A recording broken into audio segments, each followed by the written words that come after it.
Здравейте и добре дошли отново в канала ми. В днешното видео избрах да ви покажа как може да си направите ето този грим, който определено не е много вдъхновен от Свети Валентин, но пък може да послужи на някой от вас точно за този повод. Така че ако ви харесва и ви е интересно как може да си го направите, продължавайте да гледате. Стартирам с нанасяне на обичайната основа за сенки Matte Paint Pot, като я нанасям с кръгла четка от Trio Technics.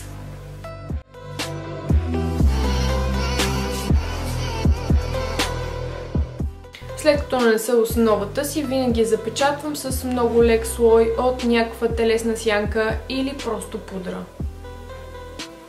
Първият цвят, който ще нанеса за днешния грим е Salted Caramel от шоколадовия бар на Too Faced.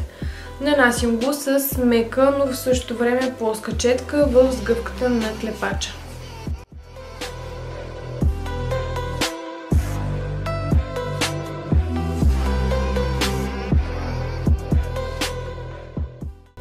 С друга чиста четка нанасям следващия цвят, който е в серията от палитри Naked на Urban Decay. Използвам първата палитра и цветът бък, като го нанасям отново в сгъвката на клепача.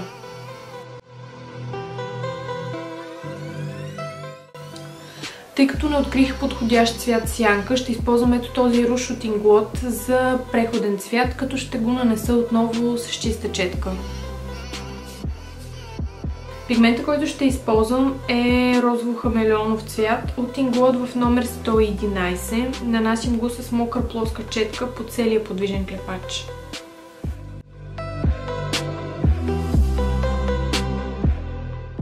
Връщам се към шоколадовия бар и взимам Triple Fudge или просто някакъв тъмно-студен нюанс на кафявото и с малка мека четка го нанасям в сгъвката на клепача, за да затъмня и да създам по-голяма дълбочина. Следващата стъпка е да нанеса черна очна линия. Аз предпочитам да използвам гел очни линии, тъй като смятам, че с тях се работи доста по-лесно, или поне за мен работи по този начин. Нанасям я с четка от Zoeva в номер 317.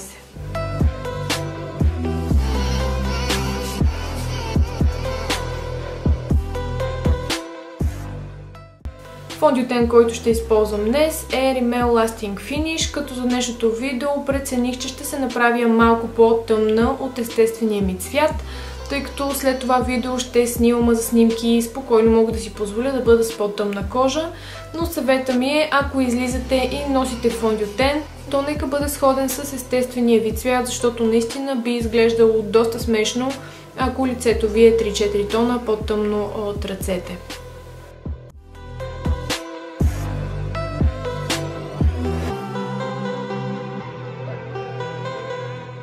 Днес за коректор ще използвам NARS Radiant в цвят Custard, тъй като той е единственият коректор, който напоследък успява да се пребори с сенките под очите ми.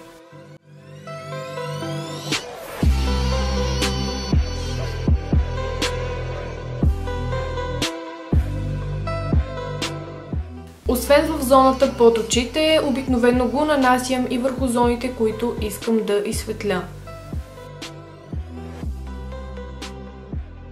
Ще използвам Buffing Brush от Trio Technics, като разнасям с потупващи движения. Страшно много ми харесва текстурата на този коректор, особено в комбинация с текстурата на този фондютен. Идеални са за поводи, когато грима ми трябва да издържи много дълго време.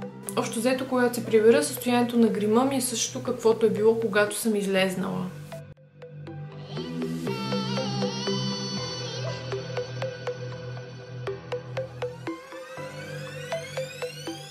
За да запечатя хайлайта на лицето, ще смеся тези два цвята от палитрата на Kat Von D Shade and Light и ще ги нанеса с кръгла издължена четка от същата колекция. За останалите зони от лицето ще използвам Matte Fusion в номер 1 от Kiko. Това е пресована пудра, с която ще запечатя фондютена.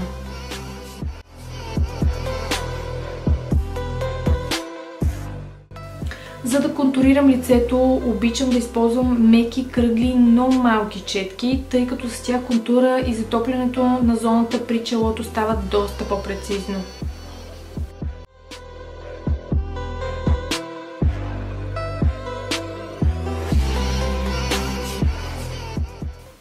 Такава е и четката на Kiko в номер 59. Страшно удобна е за контуриране на носа. Напишете ми в коментарите дали искате да видите видео, в което да покажа стъпка по стъпка как контурирам носа си.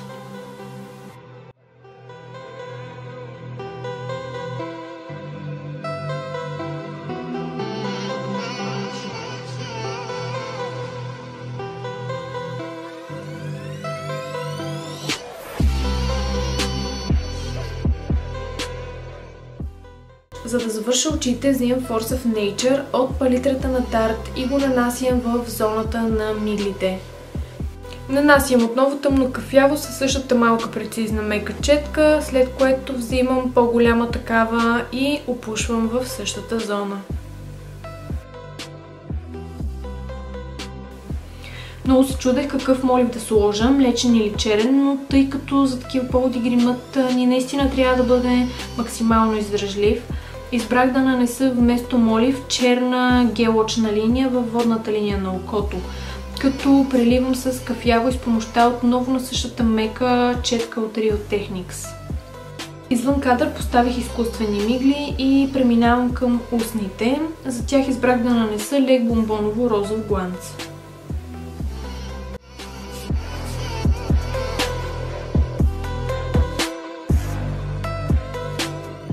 И за да слея и фиксирам всички нанесени продукти, впръсквам Fix Plus от MAC.